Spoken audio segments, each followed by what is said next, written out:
আজকে খুব সকাল সকাল ঘুম থেকে উঠলাম।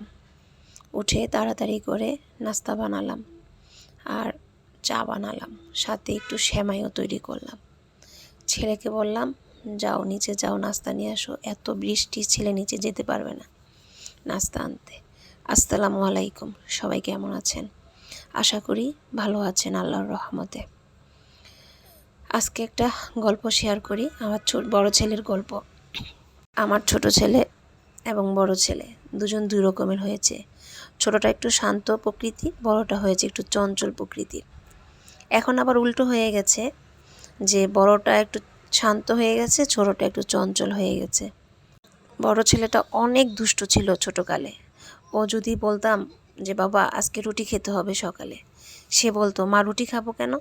রুটি কি? বলতাম রুটি ময়দা দিয়ে তৈরি করে। ময়দা কি? ময়দা দিয়ে রুটি বানাতে হয়। এরকম বিভিন্ন রকমের প্রশ্ন করতে করতে করতে করতে একসময় রাগান্বিত করে ফেলতো এবং জিদ উঠিয়ে ফেলতো। তারপর আবার ও বাবা খুব সুন্দর করে বুঝিয়ে ওকে সব সময় সব কিছু বুঝাতে পারতো, এবং ওর বাবাই ওই দুজনের ফ্রেন্ড, দুই ছেলের। আমিও অনেক, আমার সাথেও সব কিছু শেয়ার করে, কিন্তু ওরা দুজন ওর বাবার সাথে শেয়ার করতে খুব পছন্দ করে। তাই একটু আজকে আমার ছেলেদের গল্প নিয়ে বসলাম। ছেলে দুইটা বাবা ছাড়া কিচ্ছু বোঝে না। যদি আমি ডাক দিই বা বকা দেই, সাথে সাথে বাবাকে ফোন করবে, বাবা মা এটা করেছে, বাবা মা ওটা করেছে, শুধু মায়ের দোষ আর দোষ। আবার মাকে অনেক ভালোবাসে ওরা, মাকে খুব পছন্দও করে, এরকম আর কি। তারপর আজ ছেলের দ্বিতীয় পরীক্ষা চলতেছে, ছোট ছেলের, এজন্য কত রকমের কথা যে আসতেছে। এখন কি করব? ওকে পাঠিয়ে দিলাম একা একা পরীক্ষার হলে। এত বৃষ্টি, আমি আর যেতে পারছি না, তাই ওকে পাঠিয়ে দিলাম। রান্না করতেছি, রান্না করে বাবা আসবে চাঁদপুর থেকে, বাবাকে নিয়ে যাব হাসপাতালে নিয়ে যাব। আমার বাবা অনেক অসুস্থ, তাই এজন্য তাড়াতাড়ি রান্না শেষ করে যাব মিরপুর কাজীপাড়া। ওখানে যে বাবাকে ডাক্তার দেখিয়ে বাবাকে নিয়ে আবার আসব গাজীপুর আসব। রান্না শেষ করলাম, রান্না শেষ করে চলে গেলাম উত্তরাতে যেয়ে মেট্রোতে উঠলাম।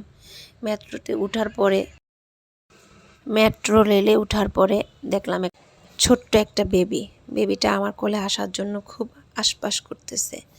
তখন আমি চিন্তা করলাম ওকে একটু কোলে নেই। কোলে নেওয়ার সাথে সাথেও আমার কোলে বসে আছে অনেকক্ষণ। সে আর যাবে না তার মার কোলে। বাচ্চাটা একটু অসুস্থ, তাই বাচ্চাটাকে নিয়ে বসেছিলাম যতক্ষণ পর্যন্ত মেট্রো রেলে ছিলাম। তারপর চলে গেলাম গন্তব্যে।